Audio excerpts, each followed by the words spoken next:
you definitely will agree with me that Kenyans were really waiting to see how William Ruto will finally make the decision on one General Francis Ogolla, who was actually being anticipated or anxiously waited to be promoted to take over as the Chief of Defense Forces.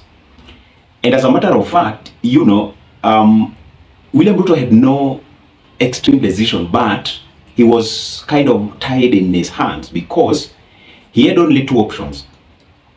And these two options were really on one man.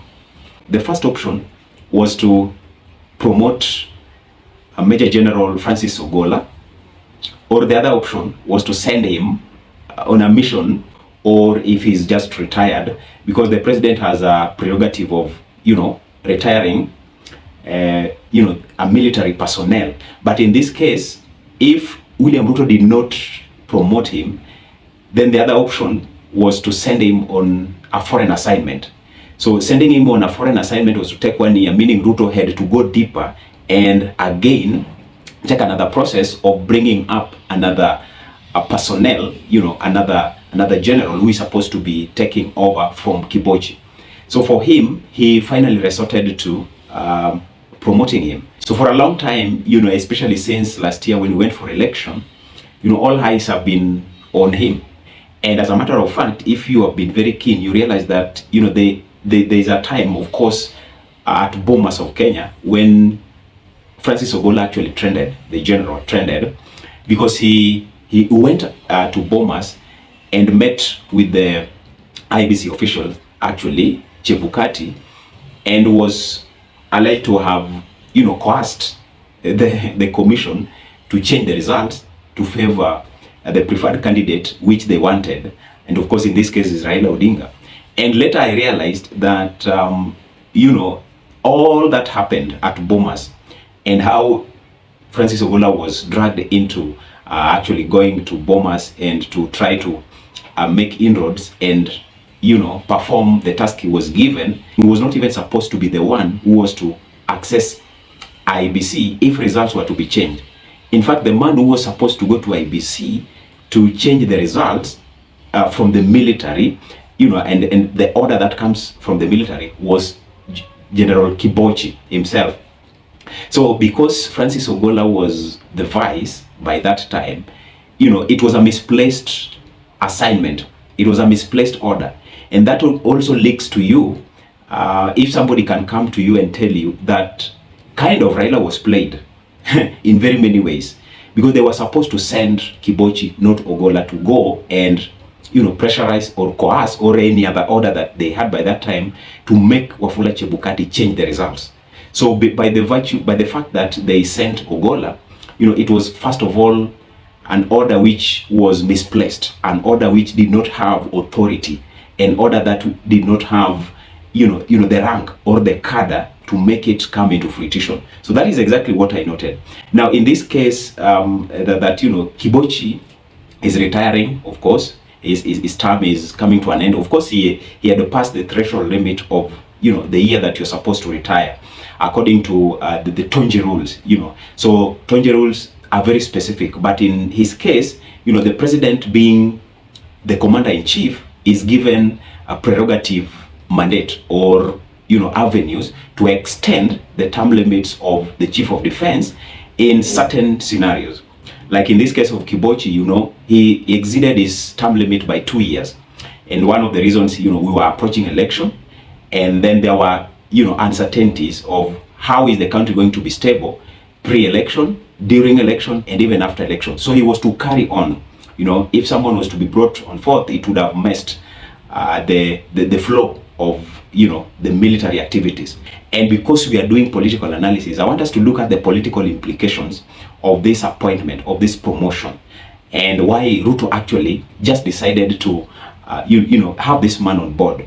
He's going to be very careful with the operations. He's going to be very careful with the orders. The political implication of it is very key, and that is what I want us to look at in this analysis in the next few minutes, and we call it a time. So in the event you are coming to the channel for the first time, please ensure you subscribe, and thank you so much. By the way, I was looking at the analytics. I see we have a lot of viewers from the US, UK, that's just amazing. In fact, 22% are from US, of course, over 15% are from UK. Thank you so much if you're watching us from UK, and keep it locked. You can share this video and we can talk more. Make sure you give it a thumbs up so that we proceed.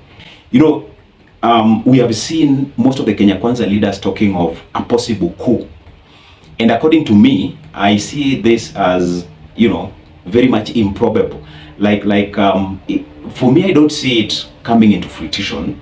Although there are very many nitty-gritties that, if you look at them deeply, then you might buy the idea that the possibility of a coup can be, the narrative of a possibility of a coup can be accepted. But for me right now, as I do this analysis, I don't see it happening. In the first place, with this appointment of Ogolla, there are very many restrictions that will come with it. First of all, Ogolla will not have the complete autonomy to actually make things flow. And this is the time that the Chief of Defense Forces will be under strict radar, under strict, compass of the Commander-in-Chief. Because remember, it is Ogolla who attempted to change things so that Ruto doesn't become. And because right now Ruto had no option but to promote him, he must watch this man carefully well. So you will also say that this is the time that complete autonomy is not going to be seen in the office of the Chief of Defense Forces. So that is one thing that I'm seeing. So anything that Ogolla will be actually doing as the Chief of Defense Forces, any order, any arrangement, any military activity will be under strict radar, will be scrutinized, will be examined, will be under microscopic examination, to the extent that he cannot just organize anything contrary to what the Commander-in-Chief doesn't know, because they are going to watch him. They are going to watch him perfectly well. And then number two, Ruto is testing the waters, because next week, things that happened in this week, we saw former President Uhuru Kenyatta coming on board seriously, and very many interpretations were made.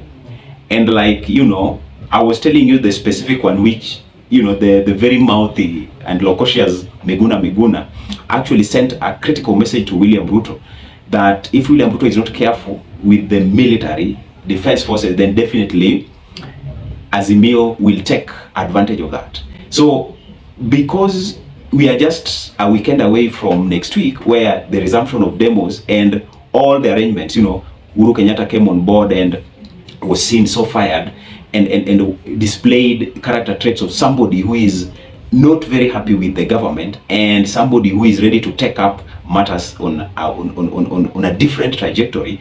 At the same time, Raila was outside the country. He's now returned. You never know exactly the kind of arrangement that he made while abroad. So that was a clear signal. I was reading something and I found out that in the military setting, there is kind of a base that the generals have, such that if information doesn't go as per what was expected generally, then that in itself can actually lead to rebellion in the military. So suppose William Ruto did not appoint Ogolla, and everything was pointing towards him being appointed. Look at the rules of Tonje. You must just appoint Ogolla, and William Ruto might have ended not appointing him. Then would have had instances of serious rebellion developing in the military. And in his wisdom as the president, this is one of the best things that he did.